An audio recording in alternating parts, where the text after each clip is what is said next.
Good morning. I'd like to talk about how Watchtower's governing body can put things right where they have gone wrong. But first of all, I'd like to have a brief review of some of the awful outcomes of some of their policies. First of all, when young people went to elders with stories of abuse, the elders told them that they were lying. They didn't believe them. Either that, or they would say, look, there's only one witness, so we can't help you, and you mustn't talk to anybody else about this, because if you do, it's slander. Now, you were calling these young people liars, and then you wouldn't let them get any help because they couldn't talk about it to anybody.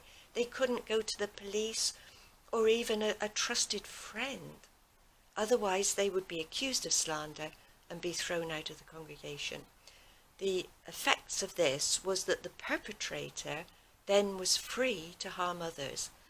It was so bad, Watchtower. Your policies are bad fruit from a bad tree.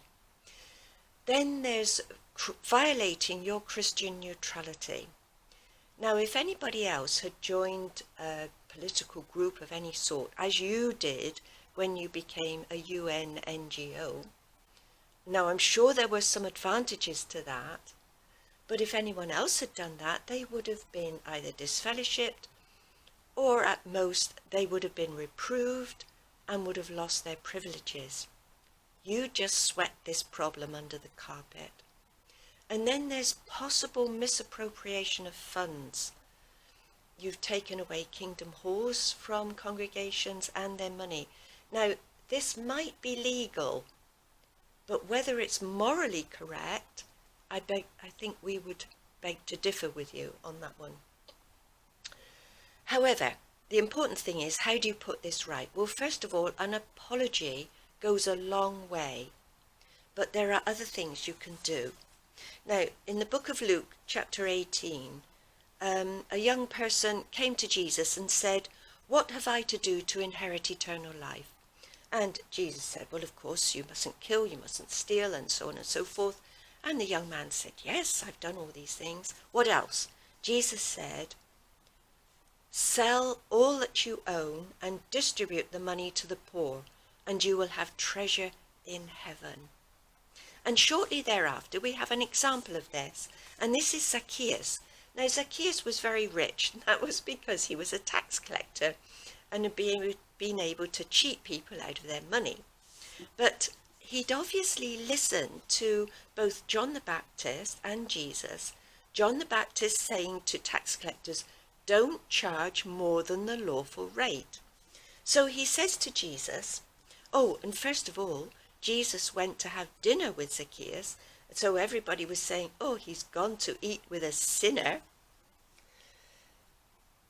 But Zacchaeus, it says, stood his ground, and he said to the Lord, look, sir, I'm going to give half my property to the poor. Not all of it, you note. He didn't have to give away all his belongings because he probably had a family to support. He needed some money, obviously. He didn't need to live in dire poverty. But he'd given a lot to the poor, and he could afford it. And then he goes on to say, if I have cheated anybody, I will pay him back 4 times the amount.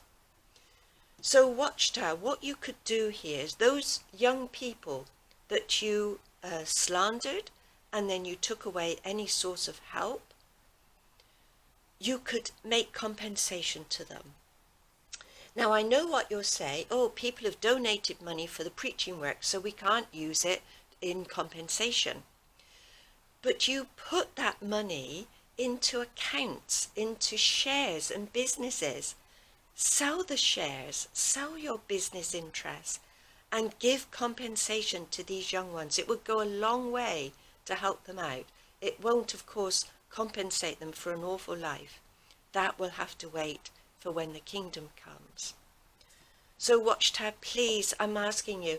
Now, I'm looking at your vast empire of commercialism, all the buildings that you have, and it doesn't really sit right with me. And I expect that others will have comments about this. but it seems to have gone a long way from the simplicity of the early church. I know you need money to do a worldwide work. This is true. But do you need an excessive amount?